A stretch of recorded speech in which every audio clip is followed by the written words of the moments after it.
ತಥಾ ಶ್ವೇತೈಹಯೈರ್ಯುಕ್ತೆ ಮಹತಿ ಸ್ಯಂದನೆ ಸ್ಥಿತೌ ಮಾಧವ ಪಾಂಡವಾಶ್ಚೈವ ದಿವ್ಯೌ ಶಂಖೌ ಪ್ರಧದ್ಮತು.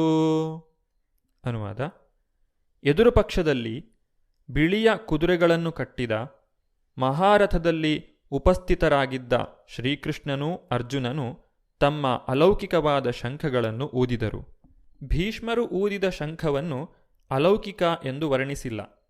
ಕೃಷ್ಣಾರ್ಜುನರ ಶಂಖಗಳನ್ನು ಮಾತ್ರ ಅಲೌಕಿಕ ಎಂದು ವರ್ಣಿಸಿದೆ.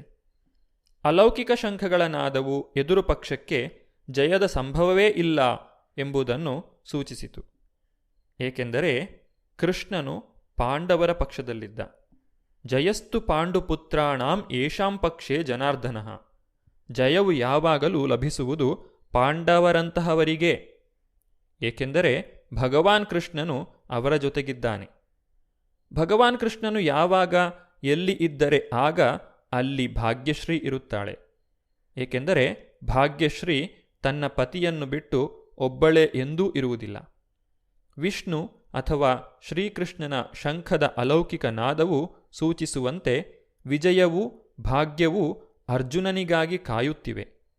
ಇಷ್ಟೇ ಅಲ್ಲದೆ ಈ ಮಿತ್ರರಿಬ್ಬರೂ ಕುಳಿತಿದ್ದ ರಥವನ್ನು ಅಗ್ನಿಯು ಅರ್ಜುನನಿಗೆ ಉಡುಗೊರೆಯಾಗಿ ಕೊಟ್ಟಿದ್ದ. ತ್ರಿಲೋಕಗಳಲ್ಲಿ ಎಲ್ಲಿಯೇ ಯಾವ ದಿಕ್ಕಿನಲ್ಲೇ ಆದರೂ ಈ ರಥವು ವಿಜಯಿಯಾಗುವುದು ಎಂಬುದನ್ನು ಇದು ತೋರಿಸುತ್ತಿತ್ತು. ಪಾಂಚಜನ್ಯಂ ಹೃಷಿಕೇಶೋ ದೇವದತ್ತಂ ಧನಂಜಯಃ ಪೌಂಡ್ರಂ ದದ್ಮೌ ಮಹಾಶಂಖಂ ಭೀಮಕರ್ಮ ವೃಕೋದರಃ. ಅನುವಾದ: ಹೃಷಿಕೇಶನು ತನ್ನ ಪಾಂಚಜನ್ಯವೆನ್ನುವ ಶಂಖವನ್ನು, ಅರ್ಜುನನು ಭಯಂಕರ ದೇವದತ್ತವನ್ನು, ವೃಕೋದರನೂ ಮತ್ತು ಅದ್ಭುತ ಸಾಹಸಗಳನ್ನೂ ಮಾಡಬಲ್ಲವನೂ ಆದ ಭೀಮನು ಪೌಂಡ್ರವೆನ್ನುವ ಮಹಾಶಂಖವನ್ನು ಊದಿದರು. ಇಲ್ಲಿ ಶ್ರೀಕೃಷ್ಣನನ್ನು ಹೃಷಿಕೇಶ ಎಂದು ಕರೆದಿದೆ. ಏಕೆಂದರೆ ಅವನು ಎಲ್ಲ ಇಂದ್ರಿಯಗಳ ಒಡೆಯ. ಜೀವಿಗಳೆಲ್ಲ ಅವನ ಅವಿಭಾಜ್ಯ ಅಂಶಗಳು. ಎಲ್ಲ ಜೀವಿಗಳ ಹೃದಯಗಳಲ್ಲಿ ನೆಲೆಸಿರುವ ಭಗವಂತನು ಅವರ ಇಂದ್ರಿಯಗಳನ್ನು ನಿರ್ದೇಶಿಸುತ್ತಾನೆ. ಆದರೆ ಆಯಾ ಜೀವಿಯು ಶರಣಾಗತನಾಗಿರುವ ರೀತಿಯಲ್ಲಿ ನಿರ್ದೇಶಿಸುತ್ತಾನೆ. ಭಕ್ತನು ಪರಿಶುದ್ಧನಾದರೆ ಭಗವಂತನು ಅವನ ಇಂದ್ರಿಯಗಳನ್ನು ನೇರವಾಗಿ ನಿಯಂತ್ರಿಸುತ್ತಾನೆ. ಕುರುಕ್ಷೇತ್ರ ರಣಭೂಮಿಯಲ್ಲಿ ಭಗವಂತನು ನೇರವಾಗಿ ಅರ್ಜುನನ ಅಲೌಕಿಕ ಇಂದ್ರಿಯಗಳನ್ನು ನಿಯಂತ್ರಿಸುತ್ತಾನೆ. ಇದರಿಂದಲೇ ಅವನನ್ನು ಹೃಷಿಕೇಶ ಎಂದು ಕರೆಯುವುದು. ಭಗವಂತನಿಗೆ ಅವನ ಬೇರೆ ಬೇರೆ ಕಾರ್ಯಗಳಿಗೆ ಅನುಗುಣವಾಗಿ ಬೇರೆ ಬೇರೆ ಹೆಸರುಗಳು ಇವೆ. ಉದಾಹರಣೆಗೆ, ಅವನು ಮಧು ಎಂಬ ರಾಕ್ಷಸನನ್ನು ಕೊಂದ. ಆದುದರಿಂದ ಆತನ ಹೆಸರು ಮಧುಸೂದನ. ಅವನು ಗೋವುಗಳಿಗೂ ಇಂದ್ರಿಯಗಳಿಗೂ ಸಂತೋಷವನ್ನು ಉಂಟು ಮಾಡುತ್ತಾನೆ. ಆದುದರಿಂದ ಗೋವಿಂದ.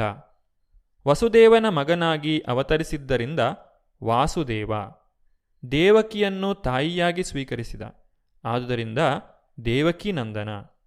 ತನ್ನ ಬಾಲಲೀಲೆಗಳ ಸಂತೋಷವನ್ನು ವೃಂದಾವನದಲ್ಲಿ ಯಶೋದೆಗೆ ಅನುಗ್ರಹಿಸಿದ ಕಾರಣ ಯಶೋದಾನಂದನ. ತನ್ನ ಗೆಳೆಯ ಪಾರ್ಥನ ಸಾರಥಿಯಾದನೆಂದು ಪಾರ್ಥಸಾರಥಿ. ಕುರುಕ್ಷೇತ್ರದ ರಣರಂಗದಲ್ಲಿ ಅರ್ಜುನನಿಗೆ ಮಾರ್ಗದರ್ಶನ ಮಾಡಿದುದರಿಂದ ಹೃಷಿಕೇಶ. ಇಲ್ಲಿ ಅರ್ಜುನನನ್ನು ಧನಂಜಯ ಎಂದು ಕರೆಯಲಾಗಿದೆ. ಏಕೆಂದರೆ ಅವನ ಅಣ್ಣ ಯುಧಿಷ್ಠಿರನು ಕೈಗೊಂಡ ಹಲವು ಯಾಗಗಳಿಗೆ ಸಂಪತ್ತು ಅಗತ್ಯವಾದಾಗ ಅದನ್ನು ಪಡೆಯಲು ಅವನು ನೆರವಾದ. ಭೀಮನಿಗೆ ವೃಕೋದರನೆಂದು ಹೆಸರು. ಏಕೆಂದರೆ ರಾಕ್ಷಸ ಹಿಡಿಂಬನನ್ನು ಕೊಲ್ಲುವಂತಹ ಅಸಾಧಾರಣ ಸಾಹಸಗಳನ್ನು ಮಾಡಿದಂತೆಯೇ ಅವನು ಎಲ್ಲರನ್ನೂ ಮೀರಿಸಿ ಆಹಾರವನ್ನು ತಿನ್ನುತ್ತಿದ್ದ. ಭಗವಂತನಿಂದ ಪ್ರಾರಂಭಿಸಿ ಪಾಂಡವ ಸೈನ್ಯದ ನಾಯಕರು ಊದಿದ ಶಂಖಗಳ ನಾದವು ಯೋಧರಿಗೆ ಹುರುಪನ್ನುಂಟು ಮಾಡಿತು. ಅವರ ಎದುರು ಪಕ್ಷದಲ್ಲಿ ಇಂತಹ ಪುಣ್ಯವಿರಲಿಲ್ಲ. ಪರಮ ನಿಯಾಮಕನಾದ ಶ್ರೀಕೃಷ್ಣನೂ ಅಲ್ಲಿರಲಿಲ್ಲ. ಭಾಗ್ಯಲಕ್ಷ್ಮಿಯೂ ಇರಲಿಲ್ಲ. ಆದುದರಿಂದ ಅವರ ಸೋಲು ಆಗಲೇ ನಿಶ್ಚಯವಾಗಿ ಹೋಗಿದೆ. ಶಂಖಗಳ ನಾದವು ಘೋಷಿಸಿದ್ದು ಈ ಸಂದೇಶವನ್ನೇ. ಅನಂತ ವಿಜಯಂ ರಾಜ ಕುಂತಿಪುತ್ರೋ ಯುಧಿಷ್ಠಿರಃ ನಕುಲ ಸಹದೇವಶ್ಚ ಸುಘೋಷಾಮಣಿಪುಷ್ಪಕೌ ಕಾಶ್ಯಶ್ಚ ಪರಮೇಶ್ವಾಸ ಶಿಖಂಡಿ ಚ ಮಹಾರಥ ದೃಷ್ಟದ್ಯುಮ್ನೋ ವಿರಾಟಶ್ಚ ಸಾತ್ಯಕಿಶ್ಚ ಪರಾಜಿತಃ ದ್ರುಪದೋ ದ್ರೌಪದೇಯಾಶ್ಚ ಸರ್ವಶಃ ಪೃಥಿವೀಪತೆ ಸೌಭದ್ರಶ್ಚ ಮಹಾಬಾಹೋ ಶಂಖಾನ್ ದದ್ಮೌ ಪೃಥಕ್ ಪೃಥಕ್. ಅನುವಾದ: ಕುಂತಿಪುತ್ರನಾದ ಯುಧಿಷ್ಠಿರನು ಅನಂತ ವಿಜಯವೆಂಬ ತನ್ನ ಶಂಖವನ್ನು ಊದಿದನು. ನಕುಲ ಸಹದೇವರು ಸುಘೋಷ ಮತ್ತು ಮಣಿಪುಷ್ಪಕ ಶಂಖಗಳನ್ನು ಊದಿದರು. ಅರಸನೇ, ಮಹಾಧನುರ್ಧಾರಿಯಾದ ಕಾಶಿರಾಜ, ಮಹಾರಥನಾದ ಶಿಖಂಡಿ, ದೃಷ್ಟದ್ಯುಮ್ನ, ವಿರಾಟ, ಅಜೇಯನಾದ ಸಾತ್ಯಕಿ, ದ್ರುಪದ, ದ್ರೌಪದಿಯ ಮಕ್ಕಳು, ಮಹಾಬಾಹುವು ಸುಭದ್ರೆಯ ಮಗನೂ ಆದ ಅಭಿಮನ್ಯು ಎಲ್ಲರೂ ತಮ್ಮ ತಮ್ಮ ಶಂಖಗಳನ್ನು ಊದಿದರು. ಅರಸ ಧೃತರಾಷ್ಟ್ರನು ಪಾಂಡುಪುತ್ರರಿಗೆ ಮೋಸ ಮಾಡಿ ತನ್ನ ಮಕ್ಕಳನ್ನೇ ಸಿಂಹಾಸನದ ಮೇಲೆ ಕೂಡಿಸಲು ಕೈಗೊಂಡ ಅವಿವೇಕದ ನೀತಿಯು ಮೆಚ್ಚುವಂತಹುದಲ್ಲ ಎಂದು ಸಂಜಯನು ಜಾಣ್ಮೆಯಿಂದ ಅವನಿಗೆ ತಿಳಿಸಿದ.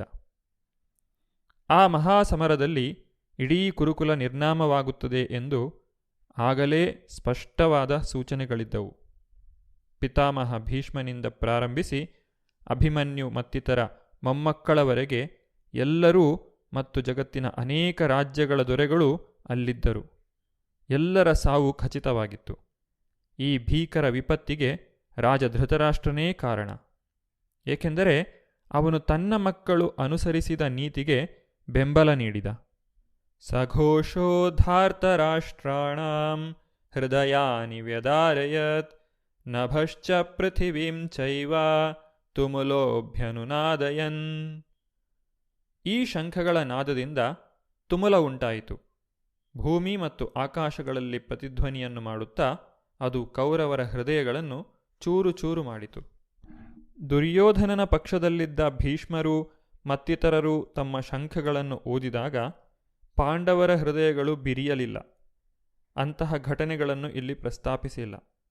ಆದರೆ ಇಲ್ಲಿ ಪಾಂಡವ ಪಕ್ಷದವರ ಸದ್ದುಗಳ ಪ್ರತಿಧ್ವನಿಯಿಂದ ಧೃತರಾಷ್ಟ್ರನ ಮಕ್ಕಳ ಹೃದಯಗಳು ನುಚ್ಚುನೂರಾದವು ಎಂದು ಹೇಳಿದೆ. ಇದಕ್ಕೆ ಕಾರಣ ಪಾಂಡವರು ಮತ್ತು ಕೃಷ್ಣನಲ್ಲಿ ಅವರಿಗಿದ್ದ ವಿಶ್ವಾಸ. ದೇವಾದಿದೇವನಲ್ಲಿ ಆಶ್ರಯ ಪಡೆದವನು ಅತ್ಯಂತ ಘೋರ ಅನಾಹುತದ ನಡುವೆಯೂ ಹೆದರುವ ಅಗತ್ಯವೇ ಇಲ್ಲ.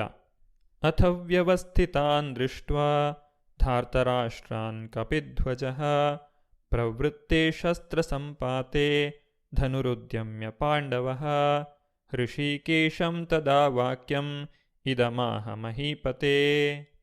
ಹೇ ಅರಸನೇ, ಆಗ ಕಪಿಧ್ವಜನಾದ ಅರ್ಜುನನು ಯುದ್ಧಸನ್ನದ್ಧರಾದ ಕೌರವರನ್ನು ನೋಡಿದನು. ತನ್ನ ಧನಸ್ಸನ್ನು ಎತ್ತಿ ಹಿಡಿದು ಬಾಣಗಳನ್ನು ಬಿಡಲು ಸಿದ್ಧನಾಗಿ ಶ್ರೀಕೃಷ್ಣನಿಗೆ ಈ ಮಾತುಗಳನ್ನು ಹೇಳಿದನು.